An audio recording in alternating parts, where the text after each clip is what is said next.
Bonjour à toutes et à tous, priorité au direct depuis Rome ce matin.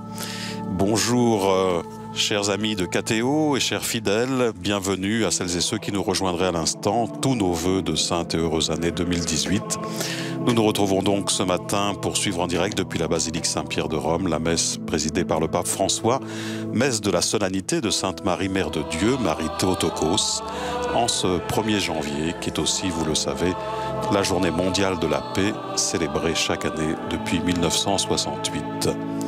Et en cette solennité de Sainte Marie, Mère de Dieu, nous entrons dans la célébration avec l'antienne mariale « Salut aux mères qui avaient donné naissance au roi du ciel et de la terre pour les siècles des siècles ».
In nomine Patris et Filii et Spiritus Sancti. Amen. Pax vobis. Et cum spiritu tuo. Fratres, agnoscamus peccata nostra, ut aptissimus ad sacra mysteria celebranda.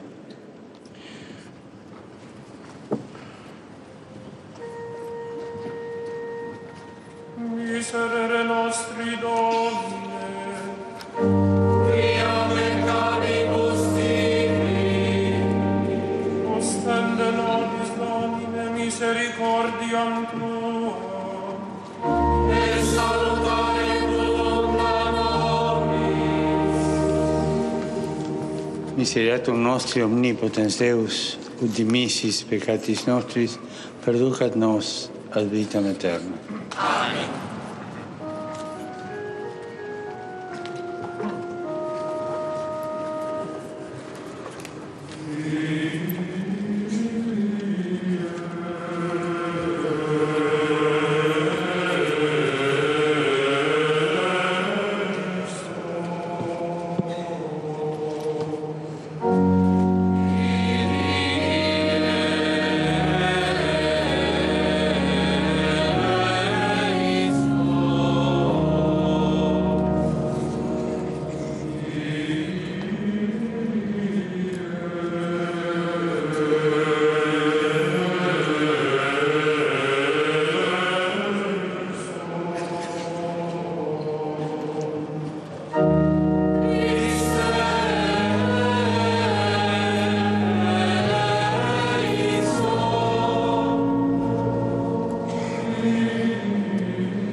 Oremos.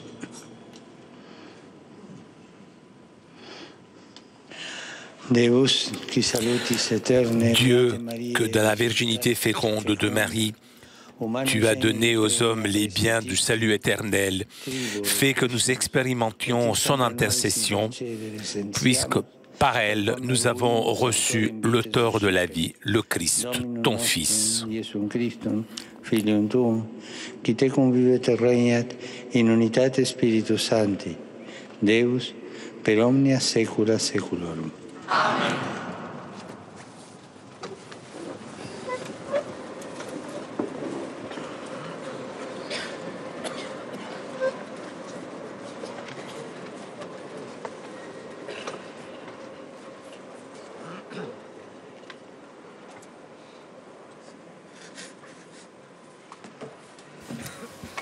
Et nous entrons dans la liturgie de la parole.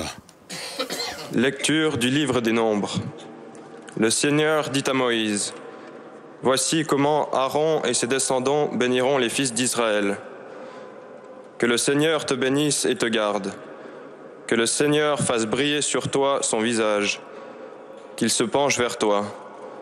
Que le Seigneur tourne vers toi son visage. Qu'il t'apporte la paix. C'est ainsi que mon nom sera prononcé sur les fils d'Israël, et moi, je les bénirai. » Parole du Seigneur. Verbum Domini.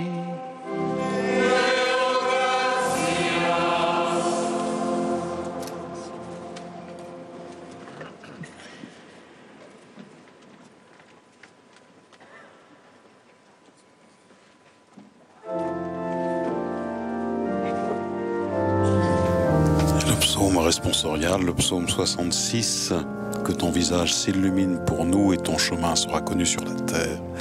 Avec l'antienne, Dieu aie pitié de nous et bénis-nous.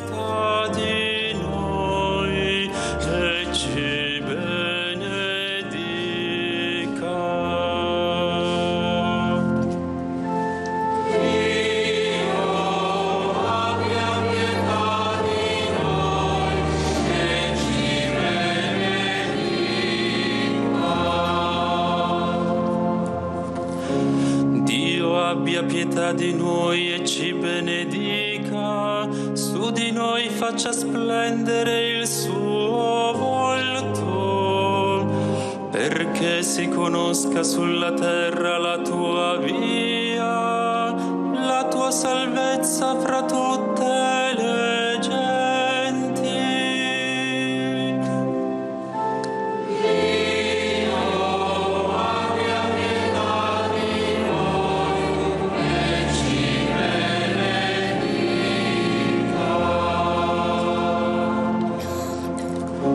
Gioiscano le nazioni e si rallegrino, perché tu giudichi i popoli con rettitudine e governi le nazioni sulla terra. Dio abbia pietà di noi e ci benedica.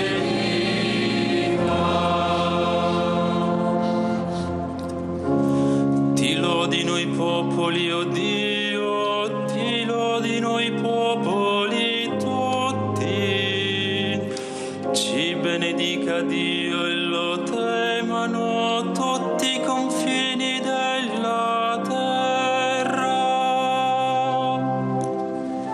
Dio abbia pietà di noi e ci benedica.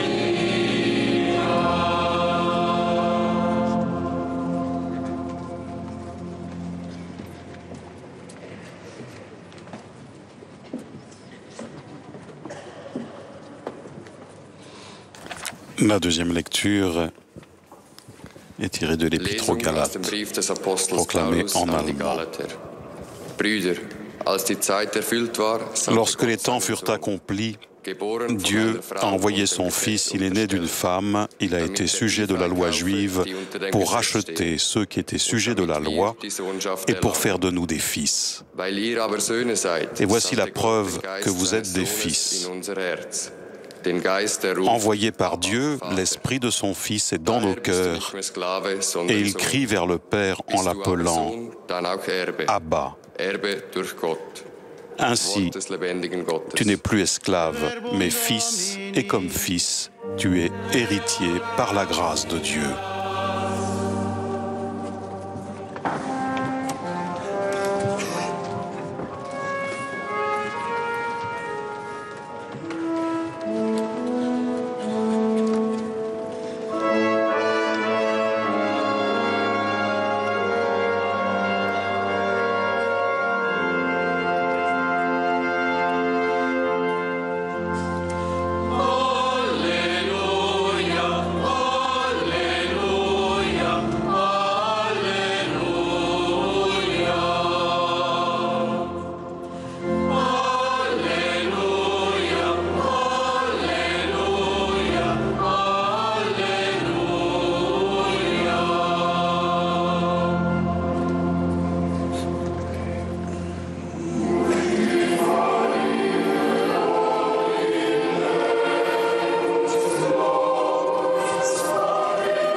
L'acclamation de l'Évangile, tirée de l'Épître aux Hébreux, souvent dans le passé, Dieu a parlé à nos pères par les prophètes, mais dans les derniers temps, dans ces jours où nous sommes, il nous a parlé par son Fils.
Dominus vobiscum.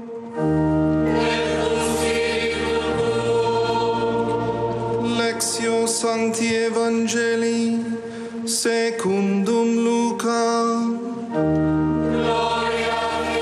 De l'Évangile de Jésus-Christ selon saint Luc.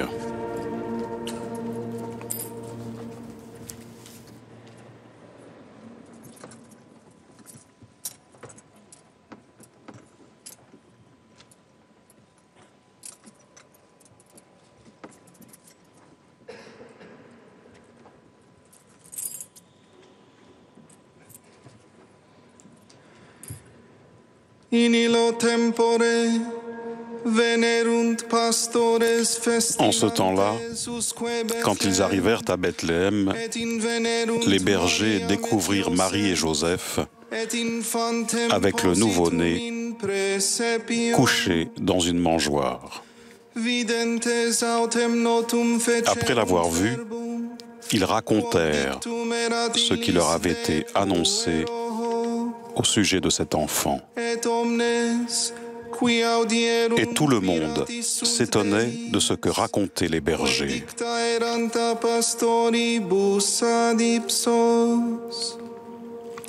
Marie,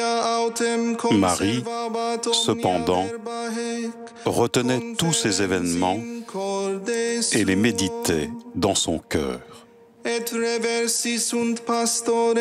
Les bergers repartirent. Ils glorifiaient et louaient Dieu pour tout ce qu'ils avaient entendu et vu, selon ce qui leur avait été annoncé. Quand fut arrivé le 8e jour, celui de la circoncision, l'enfant reçut le nom de Jésus, le nom que l'ange lui avait donné avant sa conception.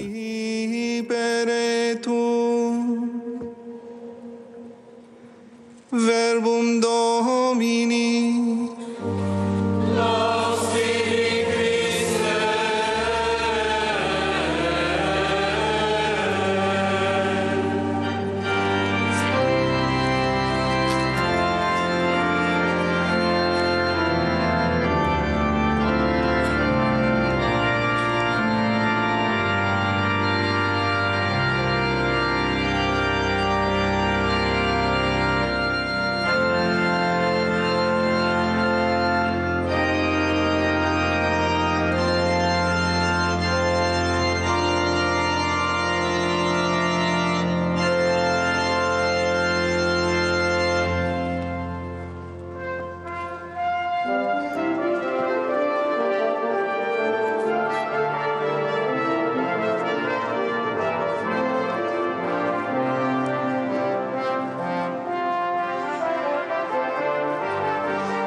Et nous écoutons l'homélie du pape en cette fête de Sainte Marie, Mère de Dieu.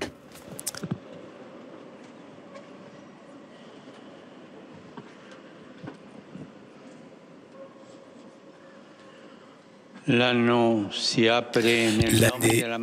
s'ouvre au nom de la Mère, Mère de Dieu, et le titre le plus important de la Vierge. Mais une question pourrait surgir. Pourquoi disons-nous Mère de Dieu et non Mère de Jésus? Certains dans le passé ont demandé de se limiter à cela, mais l'Église a affirmé Marie est Mère de Dieu. Nous devons être reconnaissants parce que dans ces paroles est contenue une splendide vérité sur Dieu et sur nous. C'est-à-dire que depuis que le Seigneur s'est incarné en Marie, dès lors et pour toujours, il porte notre humanité attachée à lui. Il n'y a plus Dieu sans homme. La chair que Jésus a prise de sa mère est sienne aussi maintenant et le sera pour toujours. Dire Mère de Dieu nous rappelle ceci. Dieu est proche de l'humanité comme un enfant de sa mère qui le porte en son sein. Le mot mère, mater, renvoie aussi au mot matière. Dans sa mère, le Dieu du ciel, le Dieu infini, s'est fait petit, s'est fait matière pour être non seulement avec nous, mais aussi comme nous. Voilà le miracle. Voilà la nouveauté. L'homme n'est plus seul, plus jamais orphelin. Il est pour toujours fils. L'année s'ouvre avec cette nouveauté. Et nous la proclamons ainsi en disant « Mère de Dieu ». C'est la joie de savoir que notre solitude est vaincue. C'est la beauté de nous savoir fils aimés, de savoir que notre enfance ne pourra jamais nous être enlevée. C'est nous regarder dans le Dieu fragile et enfant dans les bras de sa mère et voir que l'humanité est chère et sacrée au Seigneur. C'est pourquoi servir la vie humaine, c'est servir Dieu en toute vie, depuis celle qui est dans le sein de la mère jusqu'à celle qui est âgée, souffrante et malade, à celle qui est gênante et même répugnante, doit être accueillie, aimée et aidée. Laissons-nous maintenant guider par l'évangile d'aujourd'hui. De la Mère de Dieu, il est dit une seule phrase. Elle gardait avec soin toutes ces choses, les méditant en son cœur. Elle gardait, simplement, elle gardait. Marie ne parle pas. L'Évangile ne rapporte pas même une seule de ces paroles dans tout le récit de Noël. Même en cela, la mère est unie à son fils. Jésus est un bébé, c'est-à-dire sans parole. Lui, le Verbe, la parole de Dieu, qui a bien de reprises et bien de manières dans le passé a parlé. Maintenant, à la plénitude des temps, il est muet. Le Dieu devant qui on se tait est un bébé qui ne parle pas. Sa majesté est sans parole. Son mystère d'amour se révèle dans la petitesse. Cette petitesse silencieuse est le langage de sa royauté.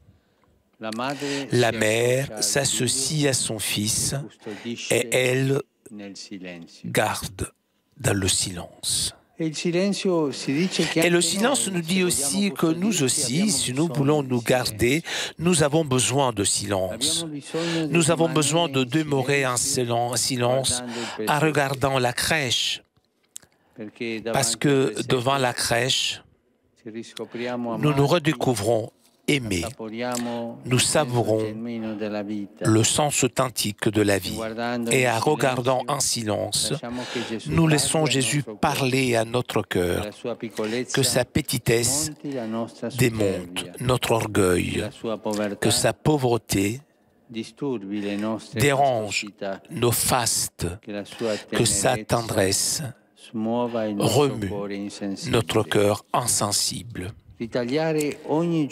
Ménager chaque jour un moment de silence avec Dieu, c'est garder notre âme, c'est garder notre liberté des banalités corrosives de la consommation et des étourdissements de la publicité, du déferlement des paroles vides et des vagues irrésistibles, des bavardages et du bruit. Marie poursuit l'Évangile, garder toutes ces choses et les méditer. Qu'étaient ces choses? C'étaient des joies et des souffrances. D'une part, la naissance de Jésus, l'amour de Joseph, la visite des bergers, cette nuit de lumière. Mais de l'autre, un avenir incertain, l'absence de maison, car il n'y avait pas de place pour eux dans la salle commune.